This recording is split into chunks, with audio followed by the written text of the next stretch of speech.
All right, let's talk about getting out of the devil's crockpot. Hey, I'm Father Mark Mary with Franciscan Friars of the Renewal, and this is Ascension Presents. We are continuing our series of how the devil's trying to get us and to form us and to divide us and discourage us and get us away from God. Cliches, I think, sometimes become cliches or popular cliches because there's actually some truth to them. There's the famous one of this. It's like, if you throw a frog in boiling water, it immediately jumps out. But if you put it in and you just slowly over whatever it is, a couple hours, turn up the heat, you can get it to sort of stay in there until you boil it to death. I don't know if that's true or not for actually a frog, and I wouldn't recommend it because we want to be nice to frogs. I think the principle of what it's trying to communicate is true. And I think you and I might be sitting in boiling water right now. When the Lord through Moses delivers, the people of Israel from slavery in Egypt, what happens? They end up spending 40 years in the desert. Why is that? The people of Israel weren't physically in Egypt.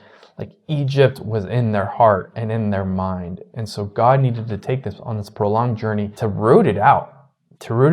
And we see this, right? Even after God worked all of these wonders and these plagues, and he parted the Red Sea and he led them out into the desert, towards the promised land. God did these signs and these wonders very quickly. When Moses was too long on the mountain, they made a golden calf and began to worship it. Egypt, its mindset, its practices, and ultimately its worship, had found a home in their hearts and in their minds and their practices, and was a source of comfort for them. It was really hard for them to leave. How did the people of Israel become so, if you will, Egyptian in their mindset and their worship? Well, they were there a long time. For hundreds of years, they were enslaved there. And surely at the beginning, they would have pushed back and fought and find so much of this stuff repulsive. But after being there and slow cooking, slowly there was compromises, and those were passed down, and more compromises, and those were passed down. And slowly but surely, over a couple of centuries, they essentially were in this the Egyptian crockpot. They were being marinated, and it got in there. You and I, Christians, we are very much in Egypt right now. Certainly we are called to be in but not of the world, but slowly but surely being in the world is causing us to be a lot more of the world. I think we're losing touch with how off certain things are. This has happened historically. This happened to the people of Israel, and I think it's trying to happen again. The devil's just trying to slow cook us and to kind of win us over just through attrition, through a period of time, through exposure. What am I watching? What am I sort of choosing to soak in, to be around the most? Is it of God? Is it not?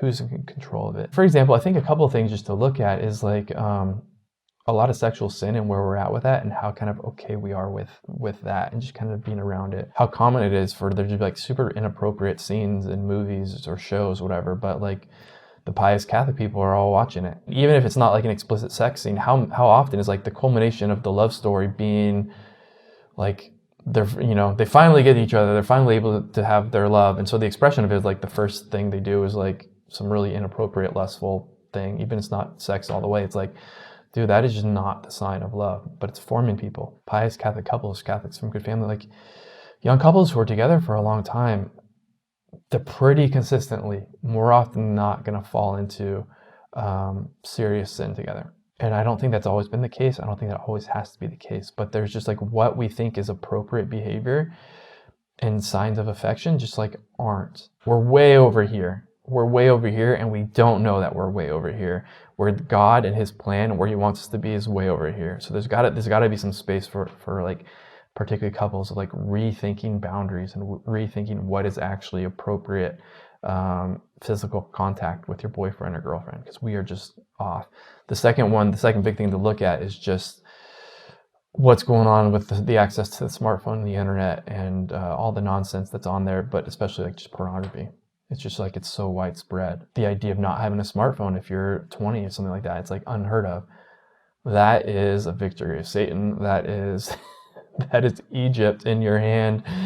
And that is Egypt just getting so much access to your mind and to your heart. And this is how it happens. You have this thing. It's so problematic, but for whatever reason, we've all sort of assumed that we need to have it.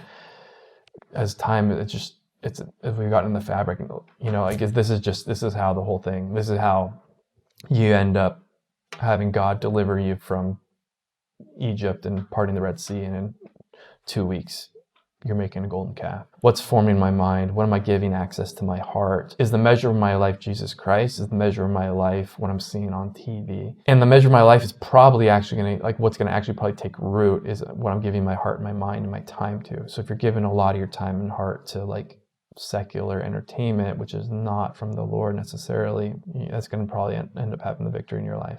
So that's just something to pay attention to. There's the whole thing of like, you got this wolf and that wolf, like which one wins? It's like the one that you feed. You got the kingdom of God pursuing you. You got Egypt trying to grow in you. Like which one's going to win? The one that you feed. So I think that's just a really good thing to be aware of and to sort of respond to this Lent. All right. Hopefully that gives you some food for thought and some prayer. Thanks, friends. See you again next week. Remember, we are pilgrims on this earth, so in peregrinos, poco a poco, little by little, vamos a seguir. Peace.